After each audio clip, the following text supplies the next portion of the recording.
Hey everyone, I just thought I would get another quick live stream in, being that the format is kind of fast and furious and, kind of whatever we want to do. So, where did I want to start? Basically thanking all the new members. A lot of people became members over the last few days, which is great. A lot of things being planned, I've had meetings about it the last few days about memberships and what we can do. So thank you guys for that. I wanted to go over, I don't know if I want to call it confusion, but some people think that like, oh, they're not going to get live streams anymore or anything like that. Like it's only pay to play. Like that's not what it is. It's just to be active in the chat and chat with other members, and then me potentially see questions. You do need to become a member, and yes, it is $5 depending on where you live. If you're on an iPhone, it might cost you $1 more, something like that. But still, everything's going to upload to the podcast. Everything, be viewable, watching after the fact, and so it's only while we're actually live that it has an impact on anyone, really. So hopefully it's not too off-putting for you guys, and it'll just it's reinvigorated me. Here I am streaming twice in a week, and we've got one planned for Sunday already, and so I'm having fun. So and we're still doing Q&A and all that kind of stuff, so don't worry. This show is only going to be about an hour long though, because I do have to run to another meeting.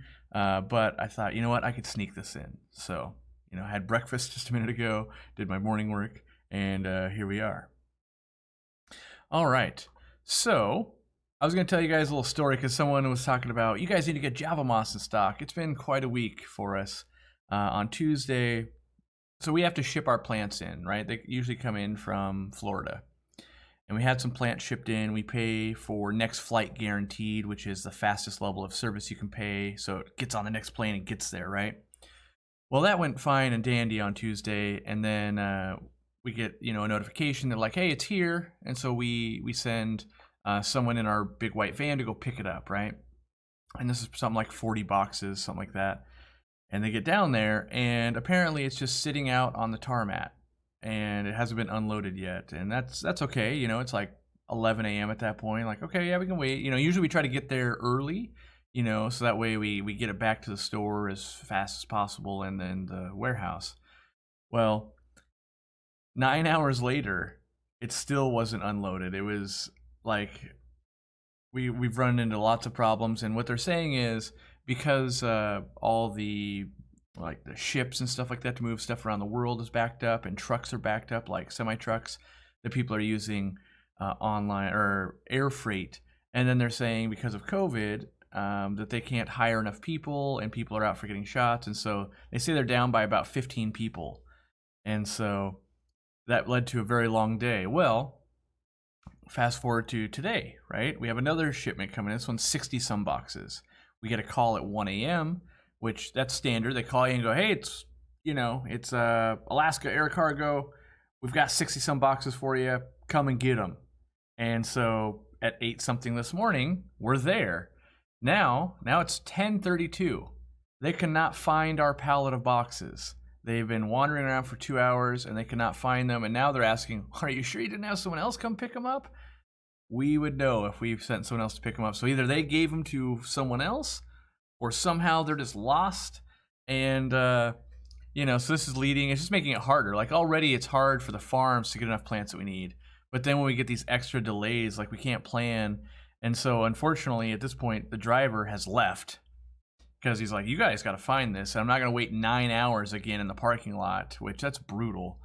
He's driving back to the warehouse. He's going to pick up all the stuff that we need at the retail store and deliver it there, and then go back and wait at the airport. So it's been a brutal week for us in terms of plants, and hopefully you're bearing with us there, and that's kind of what I want this stream to be more about, is like, some people, oh, you only talk about business. Business is a huge part of my life, and this stream is mostly like get to know Corey, ask fish questions, let's talk, let's build a community, and honestly that's most of my day. I wish I had more of my day, and I soon hope to be done moving and stuff, and I do spend more time with my fish.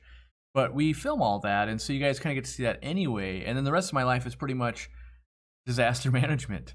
And so we're hoping that smooths out, and we're going to try some different carriers. But we already switched carriers because I was having problems, and hoping it just gets better, because it's hard to do business, and that's where you might see some of our competitors being sold out. I don't know if they're talking about it, but that's what we're running into all the time. There's companies like Chem where we've been sold out of sea Purigen for months and months now, and there's not a single wholesaler that has any of it, and we would buy it if we could get a hold of it. So yeah, it's been a doozy. But hold on, I gotta reply. There's still work. People don't know I go live, so there's still work coming in. I gotta deal with here real quick.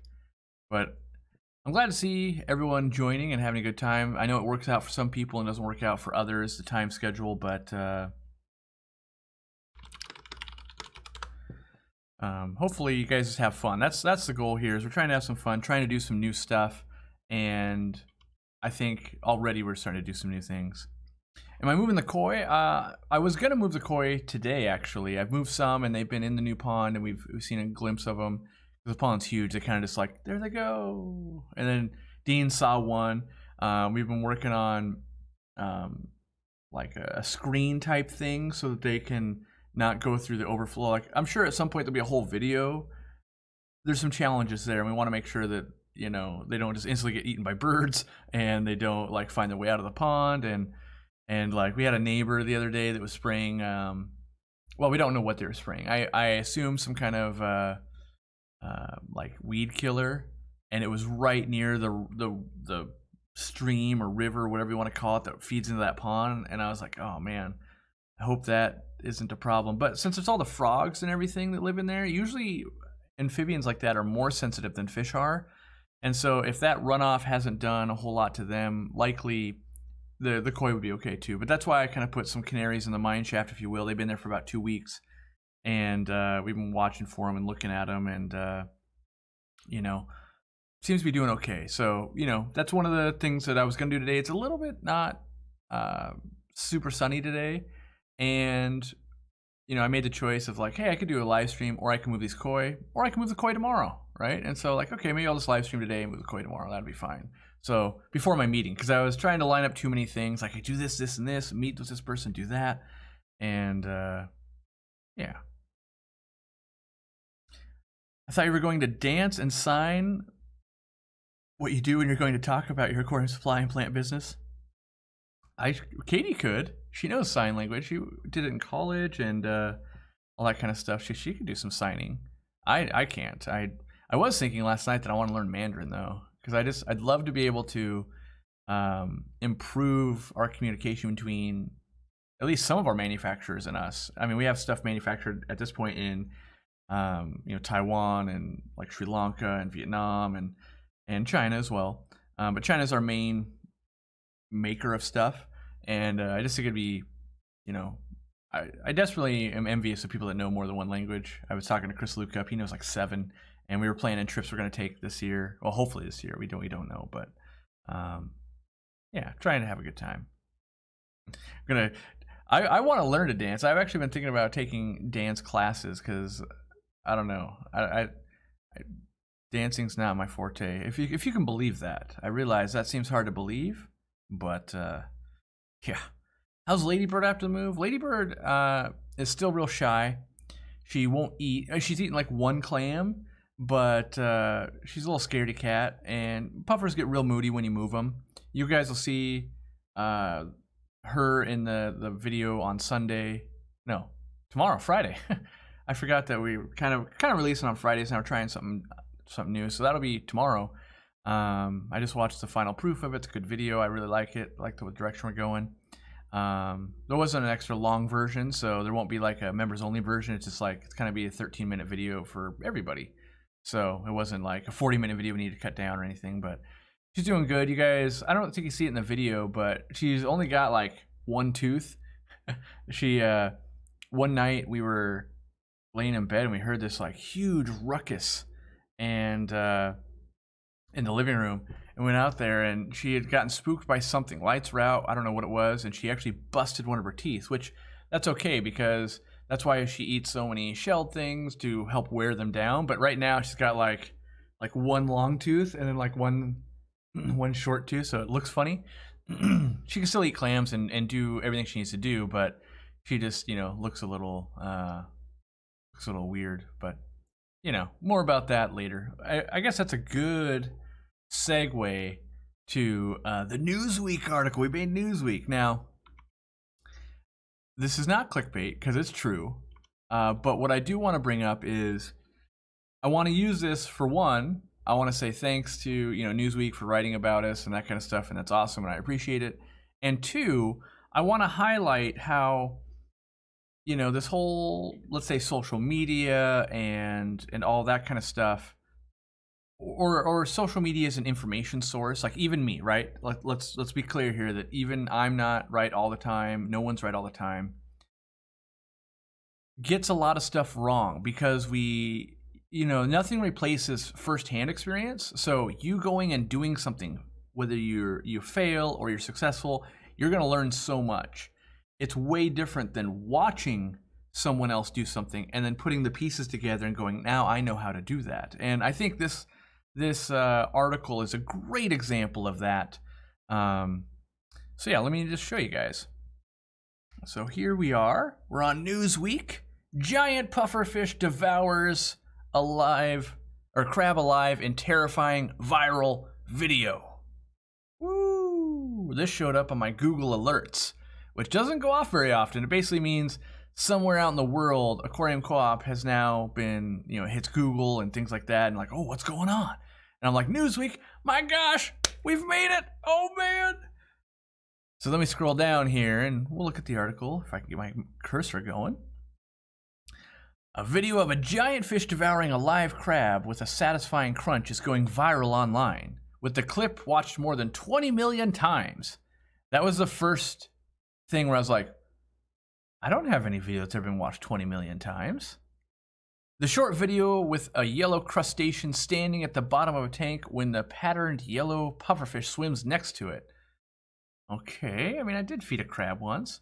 In a matter of seconds, the fish hoovers up the crab and chomps it into numerous pieces with the cracking of the shell clearly audible as the predator devours its meal. The Mubu pufferfish is the mascot of Aquariumcoop's store in Washington and is called Murphy. Like, oh, maybe they did find it. Worker, so here's like the first thing. Worker, Corey McElroy, regularly shares feeding clips online of Murphy, who is almost 2 feet long. And the store even has its own live cam so fans can check it out or check on the beloved pufferfish. So one of those, it's like, very surface level. Like, yes, I technically work for the company I own, but, maybe it's the owner or something like that. But anyway, we'll move on past that. Murphy's diet consists of shellfish, including mollusks, clams, and mussels. He's also fed crustaceans, including fiddler crabs, which Corey adds to the tank live for Mubu to hunt. Now, we have done that from time to time. That is true. And then we get to the part where I'm like, oh. The viral feeding clip was later shared to TikTok by user Ryan, who said, turn up the volume and listen carefully. Here's the clip. Now, you can hear this crunching going on if you watch this clip. It is, I believe it to be doctored crunching. I've watched a puffer eat 1 billion times, and it does not sound like that. So, what's the problem, you say? This isn't Murphy. Oh, I can't pause it, but that's a panther crab. I would never feed such an expensive crab to a Mubu puffer, and we don't run a bare bottom tank with that piece of wood, and that's like a scarlet pleco back there. So unfortunately, what went viral is not even us. So that's that cursory research of like, oh, not everything you read online is like 100% true. Now, we do have Murphy. We have fed him live fiddler crabs, which that's a panther crab. And there's been 1 billion people that have reacted to it. And Newsweek is great for us. But there's someone out there that actually made this clip that is not getting their due, I guess, like recognition. I mean, I guess I should have prefaced this as, yes, a live crab is going to be eaten. I'm sorry for that. I should have warned people, but yeah. So and then there's a bunch more of like what the reactions. I didn't realize TikTok was such a reaction thing. Like there's thousands of clips of people reacting to watching that. But yeah, it's the good news is we did get a shout out for Instagram, which is good. And it does educate people like they're from the Congo and about Murphy and Aquariumcoop, and and that kind of stuff. So, in a roundabout way, we did make Newsweek. I just realized I don't get a camera on this shot. Hopefully, audio's been coming through. Yeah, audio went through, but I didn't get a camera on this shot. So I've been using my hand gestures, and you guys haven't even been able to see it. But yeah, so you guys can click on that link and read all the way through it, and I'm still stoked because on one hand it's great for SEO and it's half right, but someone didn't get their credit for their 20 million views and all of that, and so a little sad for that person. But yeah, good exposure for free. I agree. I'm elated. I kind of wish it was under a better pretext, like instead of like Maboo Puffers eating crazy stuff, more like like aquariums are on the uptrend during COVID or whatever, like some more positive aspect than so I don't know, the failed reporter. It's hard. I think it's really hard when you cover a topic that I'm assuming this person doesn't know. Maybe they're like an expert. I have no idea. But if you didn't know a whole lot, like I think somewhere in the article says someone said it was Murphy, right? And so, but that is part of one of those things of like, man, if they had reached out to us, we could have given them better footage. We could have, helped with any questions they had. But, the takeaway is I'm excited. We technically are on Newsweek. It does lead to our Instagram. That's good. Would have been great if it led to our website, but hey, beggars can't be choosers. And, little crab leg in the cap, if you will. I am worried about the people freaking out about a crab getting eaten. That's why I was like, oh yeah, I didn't do the preference of that. And like, I typically never allow live feedings like in like on the forum and when we had the Facebook group, because I always want to follow it up with, here's why we would do this. We need to keep this large animal enriched. It's still good for their teeth. It's we and like there needs to be more conversation too, which I guess I'll go into now, because normally I do that in a video. The few times we've shown it on video, is you really want to make sure the claws are either kind of cut already or they're way undersized, because you can lose an eye with the puffer and they can get damaged, and you want to mitigate that risk as much as you can. And there definitely will be people like, you would never have to do that. It's true, you don't have to, but I do believe that it helps stimulate them and keep them in a more hunting mode, where they will unburrow sand more and do more of those natural behaviors. I would say we do it like once every 3 months, maybe even 6 months. It's not like every week or anything like that. Maybe snails are every 2 or 3 months. Well, maybe even, it depends. In the store, if someone brings in like, I got a whole bucket of snails, like, yeah, we do feed a bunch to them at that time. But if it's just like we didn't have a bunch of snails coming in, then it would be like, okay, we better order up some maybe mystery snails or something like that. And because I do believe there's also nutrients. So one of the things is, when you feed frozen foods all the time, you only get whatever they were eating and whatever nutrients they had.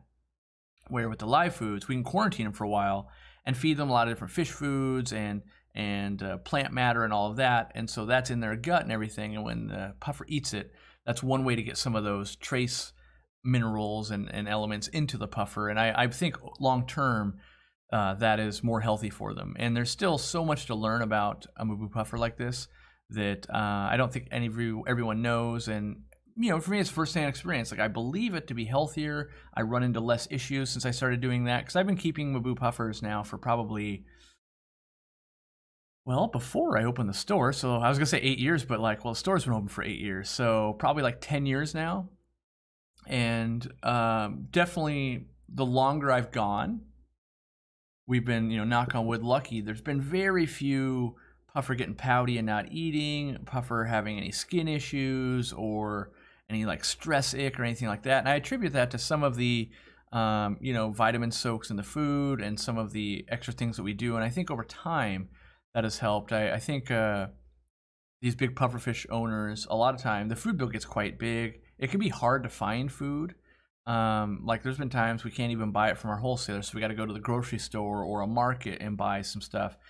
And it's really easy to go, oh, well, I could buy crayfish and I can buy 30-pound bags of it, and it just eats that year after year. and it's only ever gonna lead to deficiencies, nutrient deficiencies, and so we want to avoid that. And I think this is one of the ways to do that. All right.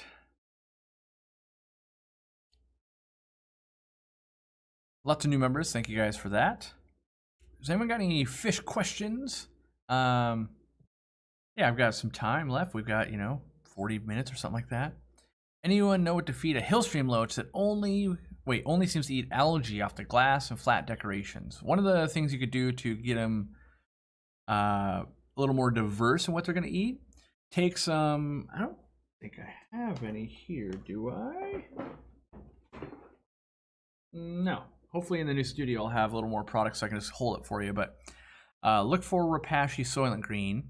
And what you want to do is you mix that up. It's a powder with water. You boil the water, and it'll turn into Jello if you just let it sit.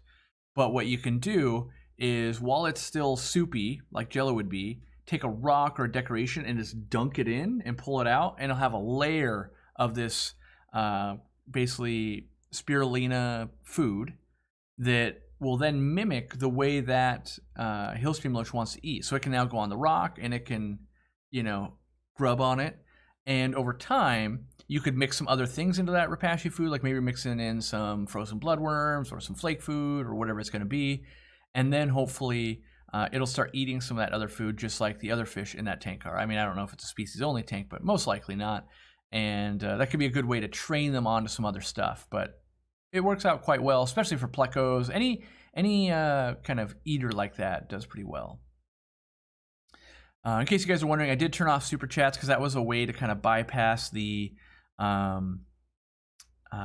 membership system. And again, I've been spending a lot more time in the comment section.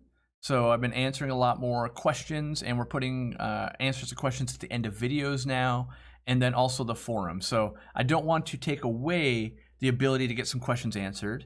I just want to create an additional, this is a different chat system, and we still answer a bunch of questions every day. So don't think I'm trying to get away from the work or anything like that. And I don't want to feel, because I do understand, oh my gosh, my 180-gallon tank, everything's going wrong. What do I do? I need help. Where can I get some help? And those are the ways. You could leave a comment, and I will try my best. You can go to the forum, and at some point, I'll probably answer you. If not, there's bunches of smart people there that are super helpful that can get you at least started on the right path, and they can at least help collect information, water parameters, and all of that. We can, by the time I do see it, oh, look at this. I can read through 10 posts. I've got a real clear picture. Here's what I would do, right? It's a great a format for actually getting help, I think. I'm interested in getting a spotted Congo puffer since it's a smaller Murphy, but finding any information on them is impossible. Do you have any recommendations on where to go to get info?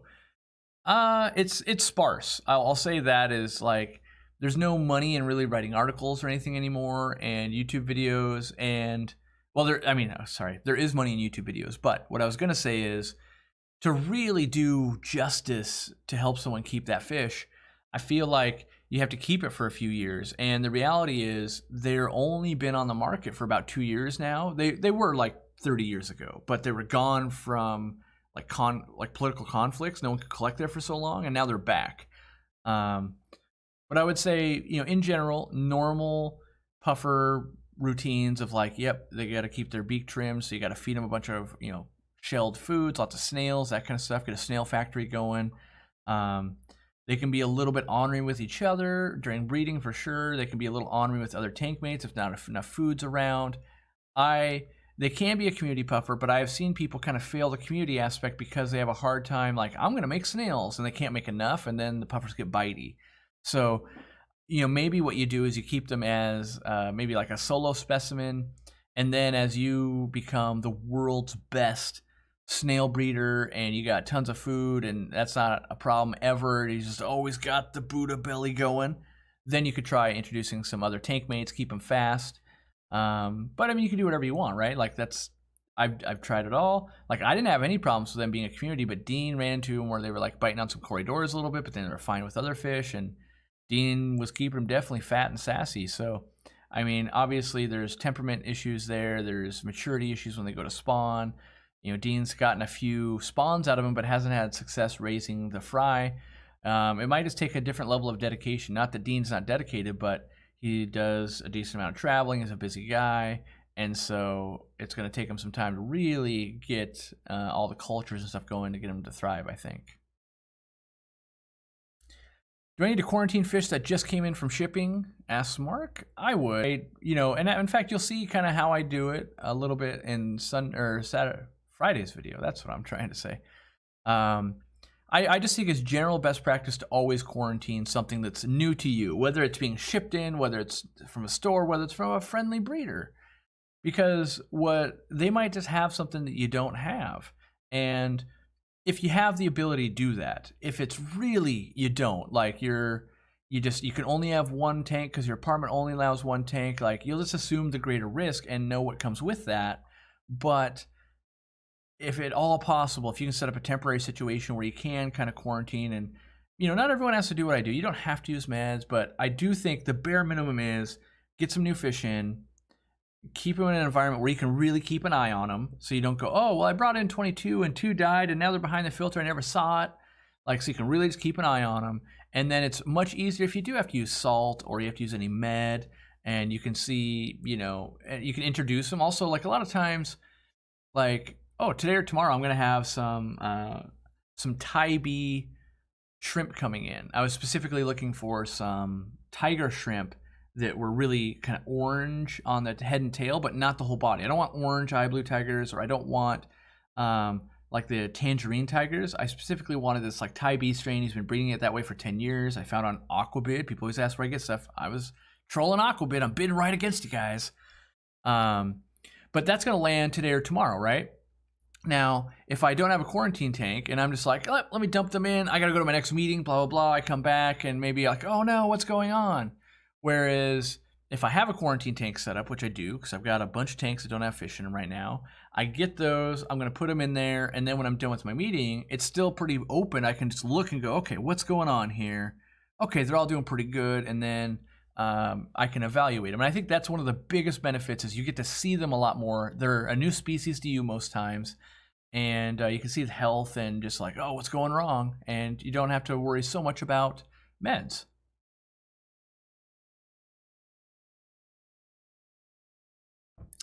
Have I ever kept bichirs? I have. I used to be, so in the Wayback Machine, I used to be all about monster fish, and monster fish are just really big fish.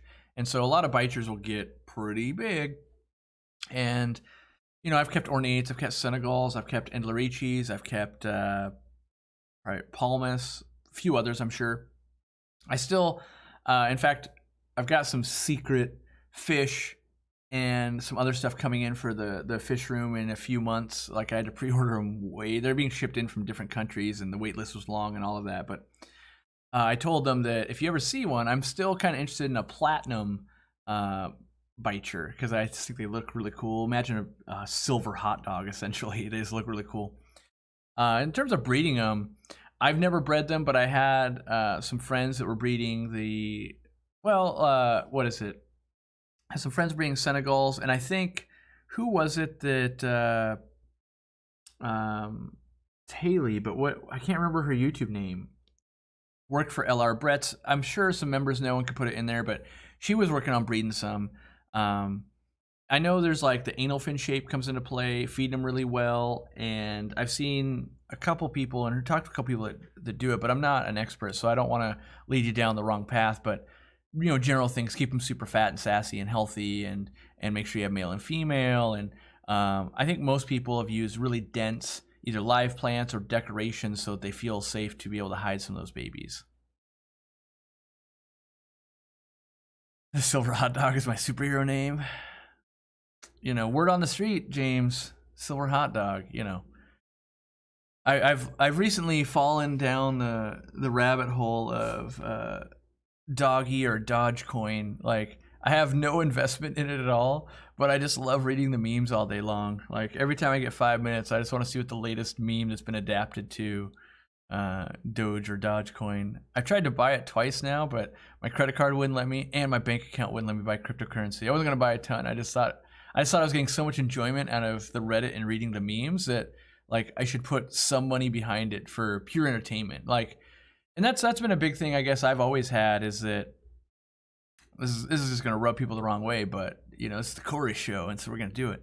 I try to always put some money where I spend my time. And so, like when I go to a fish store, I try to buy something every time when I go to a fish store, just so that even if I don't buy anything, I know employees have to check up on me, and there's upkeep and all of that. So it's like a little thing of food, and it's always crazy. I've had people ask me like, "You own Aquariumcoop? Why'd you buy this?" It's like, well, I want to like, yes, I own it, but I'm here utilizing your time. Maybe I use your bathroom. Maybe like I'm using your resources. I need to help pay for that. Like that's just how it goes. And so I try to do that with a lot of things. Like we had a movie theater it showed older movies like from a year ago, right? It's called The Crest, and tickets were only $2.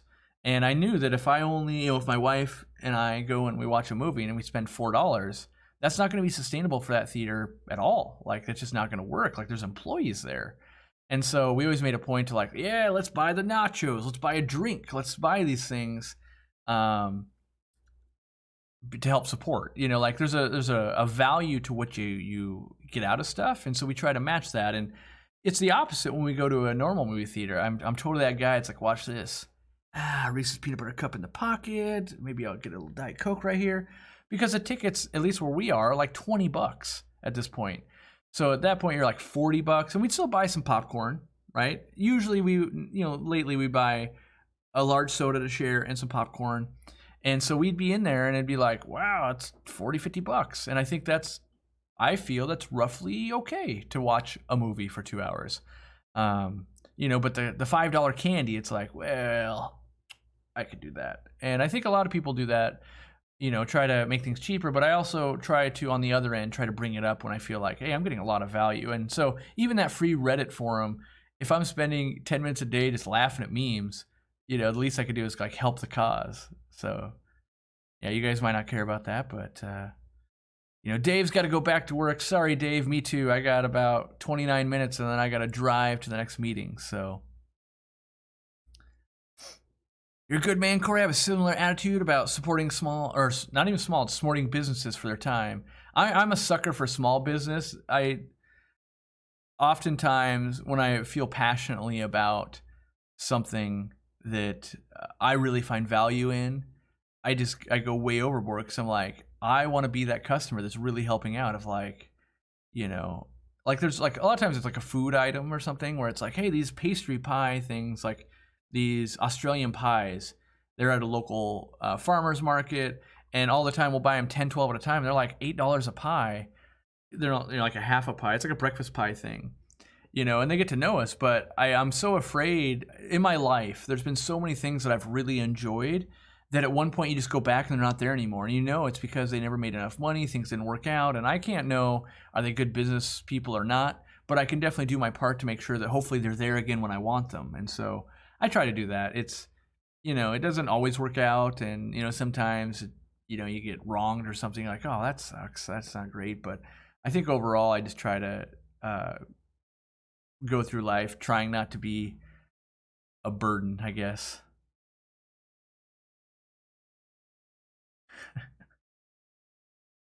Jimmy or Candy says, find me a house, Jimmy.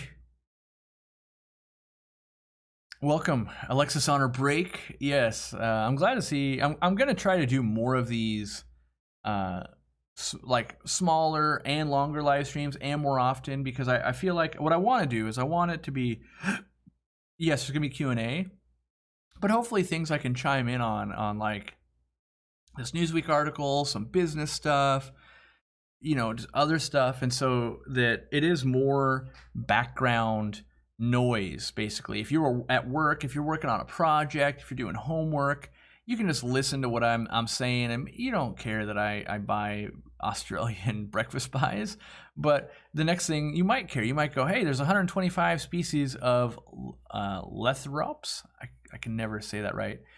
They came in around 2 inches and going on 5 months, and have a couple that are just not growing. Should I remove and target feed? So Lethrinops, to the best of my knowledge, are a hap, basically. I can't remember. I can like picture the fish, but I can't remember I'm going to Google it now. I got to Google it because there's nothing I hate more than when I give information and then I find out I was talking about completely the wrong fish. That's always a bad time. Like, I feel like such a dork. Yeah, I was thinking like Lithobates, but yeah, same. Let me show people the fish we're talking about here. So it is, I consider it to be a hap. Basically, they're very similar kind of to like peacocks. To me they're more like Red Empress, that type of thing, but hey, I will say I'm no longer I probably never was, but I'm not into Africans as much as I was at one point. I was gonna say I'm no longer an African. I don't know if I was ever an African expert. But basically what you've got going on here is kind of the racer syndrome. And this happens with all fish that you breed or anything like that. And what happens is you've got all these, and let's imagine that 125 of us as members are in the room, right? And there is a taco bar and a Reese's peanut butter cup mountain on the other side of the room. And it's a limited amount. There's only enough for 100 people. And we're on the other side of the room. We all have to race over there to get it, right? 25 of us aren't going to get to eat. And 100 people are going to have an amazing meal, right? Then you do it again tomorrow, and you do it again tomorrow, and you do it again tomorrow, right? Eventually what happens is the week that didn't make it the first time, didn't make it day 2, didn't make it day 3, didn't make it day 4, but now they're actually starting to get weaker. They're weaker than they were 3 days ago because they haven't eaten. Whereas the ones that have been eating, they grew, they got stronger, they're getting better, they learned a trick on how to beat other people to get there. And you're just going to keep seeing that divide. And so they call that the racer thing, where you get some that race forward and really get big growth. They're getting a lion's share of food. And you got a bunch in the middle. And then you've got the stragglers that aren't. So the best thing you could do is remove those stragglers and feed them up separately. And also, if you could take the biggest few fish and remove them, that then makes the pack more of a, they can all eat. Because you'll still get those top maybe 5 individuals who are eating enough for 5 people each, right? And then there's still less food in there. So that's where when you're selling fish at a store or something like that, you usually want to take the biggest ones out, so that way the rest are going to grow up faster. And then taking the runts is what a breeder would call them, typically separate them off and get them fed back up. And hopefully you can catch them back up. And maybe you're feeding pellets here, but the runts are getting live baby brine, frozen foods, and all of that, and they catch back up, and then they join the main group again once they're healthy. That's the way I used to do it, and I think a lot of breeders try and do that.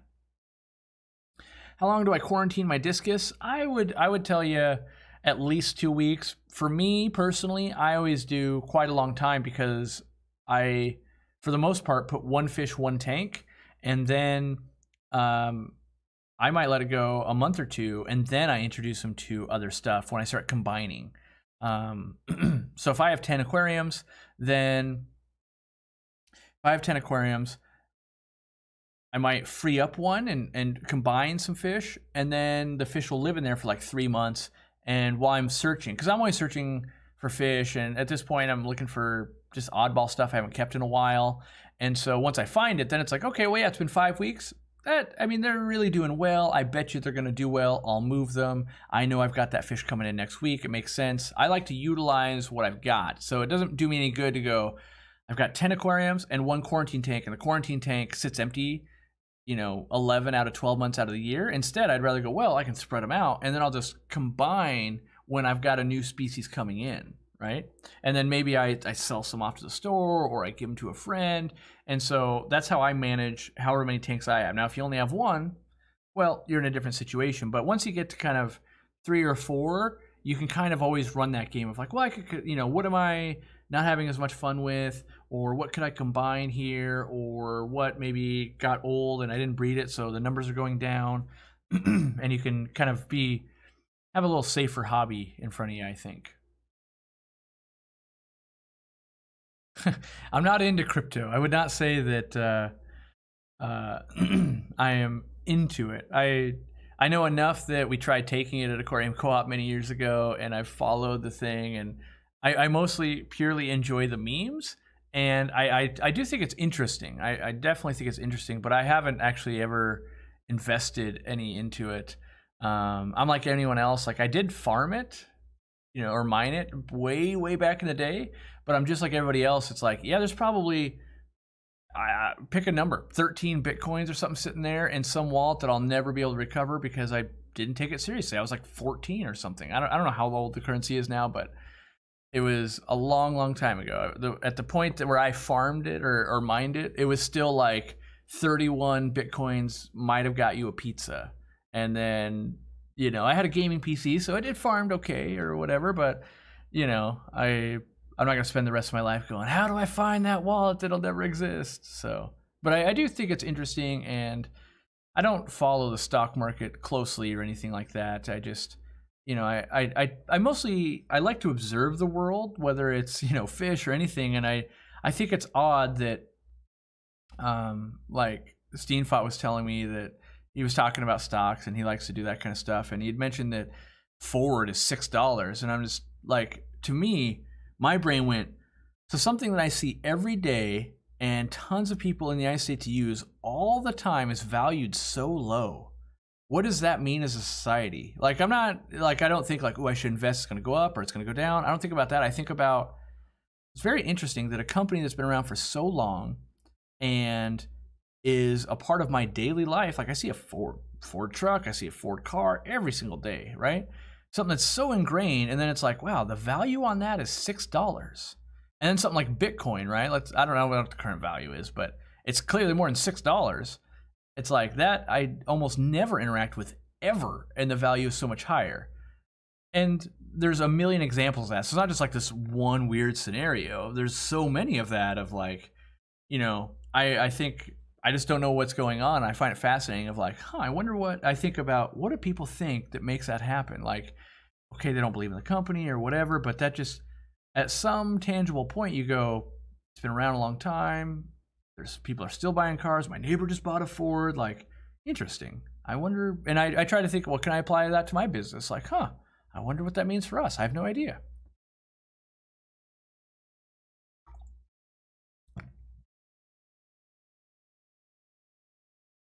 Thank you guys for ordering and becoming members. I do want to say that, like, I had a meeting yesterday. It was all about brainstorming ideas on how to honestly further build the membership idea and this online fish club. And it's going to take some time. Like, the stuff we want to do is not just like, oh, look, you guys get a thing. It's like, look at this giant structure. We're looking at maybe having some different like membership tiers. We're looking at how could we implement charity things in a meaningful way. So I don't want people to go, hey, you said charity once and then you never did it. Like, understand that I want to make sure that we can vet some of them to a reasonable level. Like, I honestly think if you look into any charity, you can go, but look at Drew over there. That guy's a horrible man and he works for that company. Like, I think everything is like not perfect. But if you take, I am of the opinion, if I take the stance of like I could only ever put some money behind an idea that is perfect, I'll just go my whole life without putting money behind anything. And so we want to, vet stuff a little bit just to make sure it's not like we're funneling money straight into, like some horrible nature thing, right? Like, but I want to, maybe like the higher tiers, what we're thinking is like, okay, you're at $5, maybe at $25 or $50 a month. All of your money is going towards this cause. Or we also were playing is we want to figure out, like, let's say there's a $10 tier and it comes with these benefits. How can we offer a $20 tier that when you're a $20 member, each one of those sponsors another member that can't afford it? And then we were talking about how do we vet that so that it's not like Elon Musk going, yeah, I could use a free membership. Instead, it's like, hey, I lost my job. I had been a member for a while. I'm losing the benefits. Like, hey, let's keep let's keep your spirits up. Let's keep you in the hobby, and we'll check back in on you in a year. Like, hey, are you doing all right? Great. Oh, now you're a $20 member. Great. Let's find more kids that need it. Let's find someone in another country where a $10 US dollar membership might be $100 there, like equivalent currency or whatever it's going to be. So basically, kind of like Twitch's gift a sub thing, but how could we facilitate it in-house if YouTube's not going to give it to us? Because I totally sympathize with people that, say, oh, I can't afford it. I think there's probably, I think it's probably like 75-25, where 75% have a gut reaction of like, I can't afford it, I'm not going to pay for that. And 25% like legitimately can't afford it or pay for it. And the people that really can't afford it, I want to help them like 110%. You know, there's one thing where it's like, I can't afford that, I'm drinking my $12 Starbucks. There's another thing where it's like, wow, you're really struggling in life. What else could we do to even help? You know, like that's a thing. So, you know, we're doing lots of stuff. We want to get speakers lined up, you know, and pay them and actually have them give presentations just like at a club where they specialize in a field, so that we can get that person that, you know, like what if I got the person that's been breeding Shodanai puffers in Germany? He mass produces them. I went to his wholesale facility. What if we get him set up and he can do it digitally, and he gives a whole presentation just on breeding those puffers? Like, it doesn't make sense, except it does, because it's content that isn't out there, and it would allow you guys to ask the questions instead of me trying to think of all the questions people are going to want to know when we visit. We can do it real time. So that's the kind of stuff we're working on, and what kind of infrastructure would it take, and how do we make sure that their microphone doesn't sound bad. Like, we think we need to send them the equipment. We need to have people that can do kind of a trial run and all of that kind of stuff. And then also make it so that if we choose that it's the third Thursday night of every month, and I got to be in you know, Germany filming, that we'd still have a team of people that would make sure that the third Thursday of the month, there's a speaker there, everyone's enjoying it, all of the benefits happen, and people get what they want out of that membership. So, and there's going to be a different tiers and stuff like that. You know, like the $5 tier might be, you know, you get to do all this stuff in chat and all of that. And then like maybe we think it takes about $10 a month, which I fully get. People have already said like, I can get Netflix for $10 a month. Why would I pay you? Like, I get it. Netflix is scaled throughout the world. Like, we're trying to hire fish nerds from their businesses to talk about breeding Shodanai puffers and stuff like that, and we got to send them probably a laptop and a microphone and a camera and pay employees to teach them how to use it, so that we can get the knowledge. A lot of these people don't want to travel out to a club because they're running a business, or B, aren't tech savvy. A lot of times the people that are best with nature, they spend so much time with nature, they don't know computers. And so in facilitating getting them on camera, like look at a Charles Clapsaddle, perfect example. That guy can use a computer and can do that kind of stuff, but that guy is locked in with nature. And so when you bridge that gap and you bring the technology with that nature, then we get to reap the benefits of it. And it's been a great thing. I love watching that channel. Have I ever considered making Sassy a Cameo account? No, I hadn't, but that's hilarious. For those of you who don't know what it is, basically you get to like take a picture and do some stuff with a celebrity.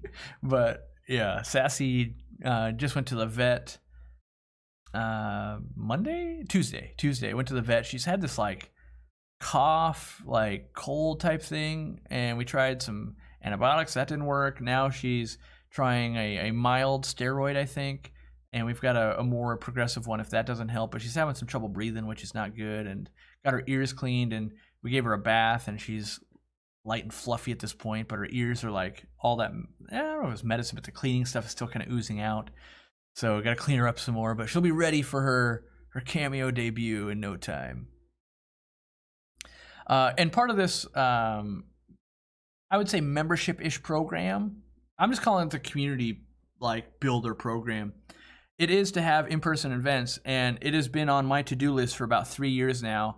I have to get in-person events in Washington State. Like, we're here, and I spend more time doing events outside of Washington. So one of it is get some local events. 2 is do events around the country and the world, but not just the hottest places. Like, if it was just the hottest place, we'd only ever be in California. I know specifically yesterday I was like, how do we put on an event? And I want to go to Nebraska, Arkansas, Tennessee, like places where shows don't go. My whole thought process was, instead of going to like an event like an Aquashella and go, hey, you should fly in and come see us, let's try to take it more of like, we're coming to see you. We're bringing this, we're bringing that, we're bringing these people, and we're going to put on one heck of a night. We're all going to have dinner and we're going to, you know, talk about this stuff. And the goal would be, if you're a member, you know, at, let's say, I'm just, again, let's say it's a $10 price. I don't know how it all shakes out yet, but let's say if you're a member at the $10 price, all you got to do is like show up with your phone and be like, look, I'm Fishy Steve 29 and come on in, buddy. Or you get a ticket online, you buy it for free because it's authenticated or whatever. And then if you're not a member, you go, okay, well, you can sign up, become a member today and you get into the show. Or you can buy a ticket for $10 or whatever it's going to cost to get in. So that way it's not just a free for all, and they, you know, people are kind of bought into the, hey, it's all kind of aquarium co-op people. We're talking about, you know, wherever the topic is, and it'll kind of actually build that. And what I'm really hoping, and this is in a really roundabout way, is let's say we do go to Nebraska, and I have no idea about the club, right? Like they could have 10 clubs or no clubs, I don't know. But if they don't have a club and we do an event and all of a sudden there's, let's say, 42 people there, right? Because I don't think, like if I go to California, maybe there's a few hundred, right? But if I go to Nebraska, I have no idea. Maybe it's 42 people. They all drove in. We're having a great dinner. We do some talks, you know, and we have fun. But you could see that and go, wait a second, this might be enough people that we could start a local club here and compete with the online Aquarium Co-op Club. No, but, you know, you could actually have get-togethers and you meet some of the other breeders that are local to you and hopefully get so much more than just, I'm Fishy Steve 29 and yeah, I'm chatting here, but really grow a community. That's the thing. And I don't, the goal is not to make money with this thing. That's always been my directive, is like, look, we don't need the money for memberships to like stay in business. We want to use it for advertising. We want to use it for getting people together. We want to do it for all the good reasons, because I've got ideas where I could just extract more money. Like I wouldn't have turned Superchats off. Those make us a lot of money, a few $100s every live stream. Instead, I want you guys to become part of the community. I want you to interact with each other. I want you to utilize each other and help each other, because I can't do everything. And not that I think I could or I should. And I think, you know, the trickling effects of, we go to somewhere like Nebraska, 42 people show up, they start a club, they're getting 15 people every meeting, and now they're visiting a store that's local Nebraska, they're doing a little bit better, and just over time, I hope that overall the hobby just gets better. That's been my directive for a long time now. So really hoping that we can make some of that stuff happen. I got to hire people. I've been interviewing people.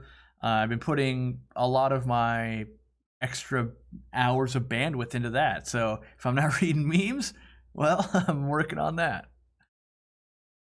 You don't have to come to Washington. We will be coming to other states. It's very important to come to other states. I don't want it to be, I want to take the flying in, the driving 12 hours in away. You can totally make a vacation out of it if you want to. You know, if you live in Nebraska and you want to come to Washington, or you want to come to California, great. But I want to make it so that you're not just living in Maine going, there's never been an event here and there never will be. Like, oh no, at some point I'm going to throw the dart, it's going to land on Maine, and we're doing an event in Maine, even though it makes no financial sense other than all the members have been paying into this fund and we owe it to people to do that kind of crazy stuff. We might have a meeting where it's like 6 people showed up. That was weird, you know, but for those 6 people, it's going to be amazing. And I think it'll be the first time they've been included in this hobby, because right now so many people are forced to only participate online and like a box store and themselves. They don't even have like a neighbor that's into it. And I want to bridge that gap. And I think we do that with these live streams. I think we do that quite a bit, but I think it's another level when you can actually go, hey, you know, like imagine that Carly Fleming meets Wesley Robinson, and they both live in the same state, and they didn't know they were an hour away from each other. Like maybe they go like, oh, did you know the store down on 27th Street in this city? I've never been there. You should go sometime. Like that knowledge and that transfer of like the, you know, friendship. Like not everyone's gonna get along, but just knowing you've got another person, and you know, and then eventually you meet a third person. Those little groups can mean so much in the hobby, I feel. I know it has for me. Like at this point, my group, my little circle of fish nerds is pretty much myself, Dean, Randy, and Robert. Every once in a while, there's a few other people in there. Like, yeah, I know people, but in terms of like, look, this spawned, and you see it in Messenger, you know, at 10 o'clock at night. That's my group's down to like 4 people. That's all I really have. So, and I think it works well. Alabama's got snacks. Alabama's got biscuits and gravy. I could go to Alabama. No aquarium clubs in South Africa? Not yet, Wesley. Not yet. Definitely part of it is worldwide. So the person I was interviewing, I told them, I said, it's likely, well, it's a possibility that I'll be going to China in November to meet with manufacturers and check up on projects and visit SIPs, right? That's a perfect opportunity that we need to do an event in China.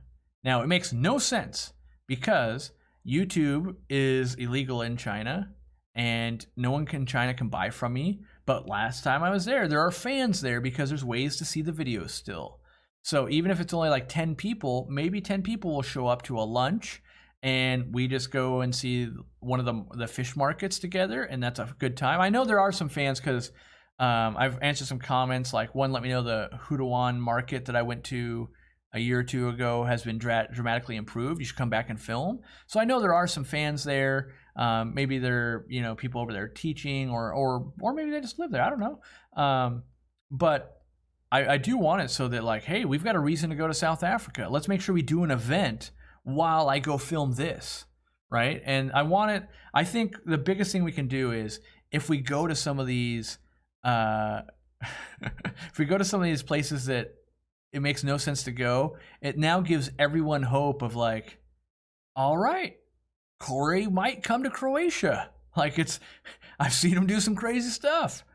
I like the name already, Nurmapalooza. Oh man, I like that. I like that. Way better than CoreyCon. I feel like if we name it CoreyCon, you have to dress up as like a fish or something. It's got to be cosplay. Do we ever get eels at the shop? We do. Mostly the ones that we'll stock from time to time are going to be peacock eels because they're the easiest and they kind of stay small. But we'll special order some stuff. We can get you fire eels, tire track eels.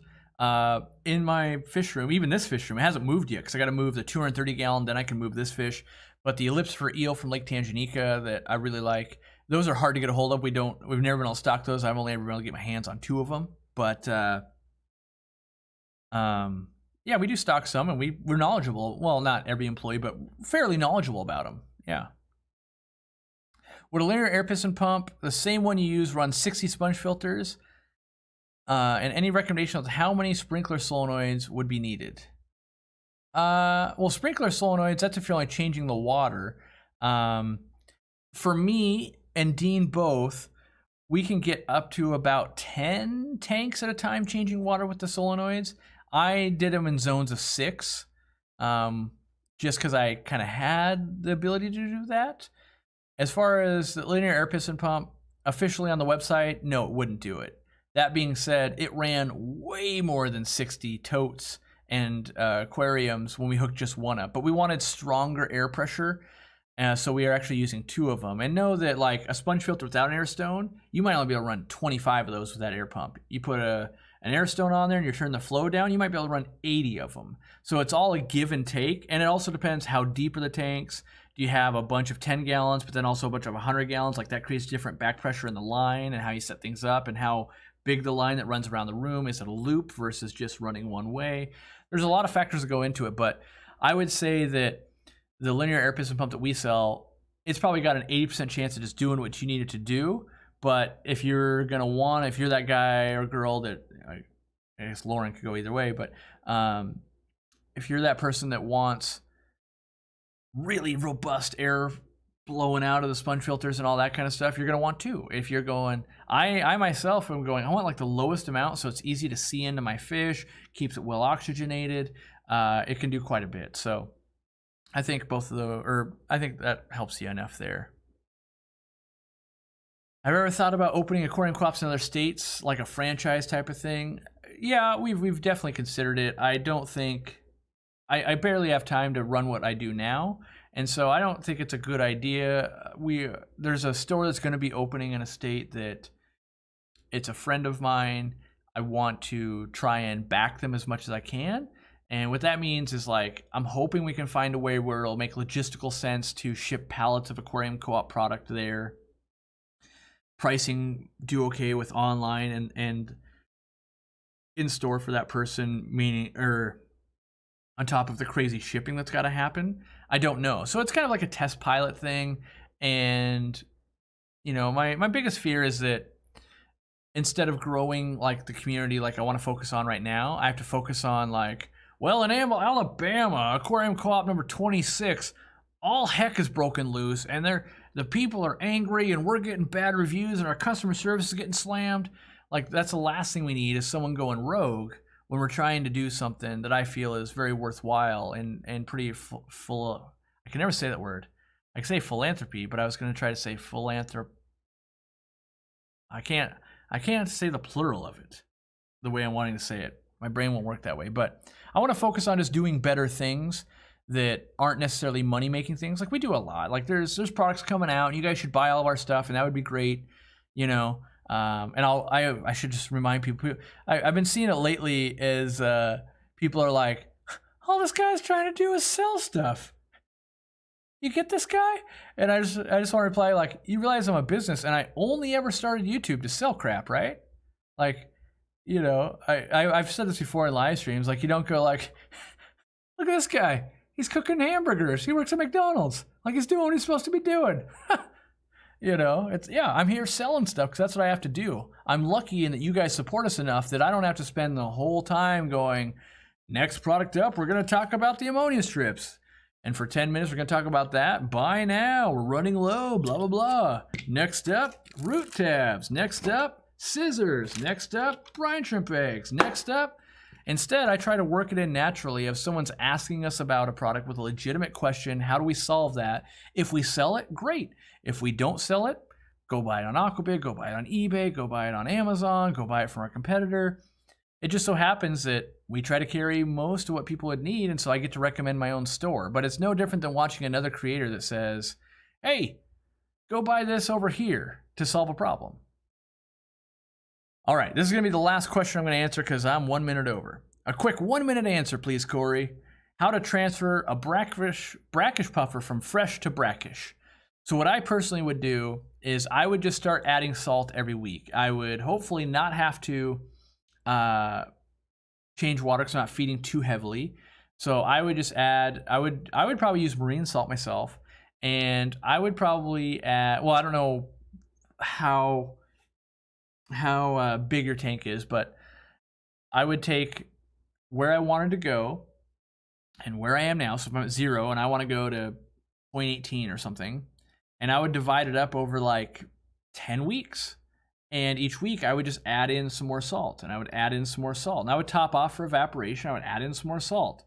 And as I kind of got up to that 18, it took a long time. And you would have seen like, ooh, at 12, yeah, maybe he's not liking that. Week later, 13. Not looking very good. Week later, 13. Okay, that's clearly not doing well. Like, it's been 3 weeks, transition's not happening. You could back it off, do a partial water change. And you go, but you know, at 10 he was doing really, really good. So maybe I'm going to let him sit at 10 for 3 months. And then I'm going to try to go, well, how do I get from 0.10 to 0.18? All right, over 10 weeks again, you add salt slowly and like, okay, we were just moving too fast before. That's how I would approach that. And I don't think, you know, it's one thing of like, it has to go full salt or no salt. These fish go in between different salinities and they can do it very quickly, but they can also remove themselves from it. So like, let's say they go into crazy salty water for 8 hours and then they come out and then go into not salty water, where if we just put them in crazy salty water, 8 days later, they might be like, I'm not handling it, you know? And so we want to avoid that. All right, well, thanks for hanging out, everyone. Leave your comments down below if you need questions answered. Join the forum. We'll do what we can. I'll be live again on Sunday at about 10 a.m. Or maybe I set it to 11 a.m. I wanted to be able to make sure I eat breakfast. New video coming out tomorrow. Make sure you guys check that. If you want to do me a big favor, when you get the notification, because you turn on those notifications, right? When you get that notification, click into it. That sends YouTube a signal of like, wow, they're really excited about this video. And if you watch it from your phone or whatever, you get a notification, that just helps add that extra booster. Thank you to all the new members and all the new members that join when we're not on a live stream. Thank you to them too. You're not missed. I actually look and I try to memorize who's members and who's hanging out, so I can just hopefully remember that when I meet you in person someday.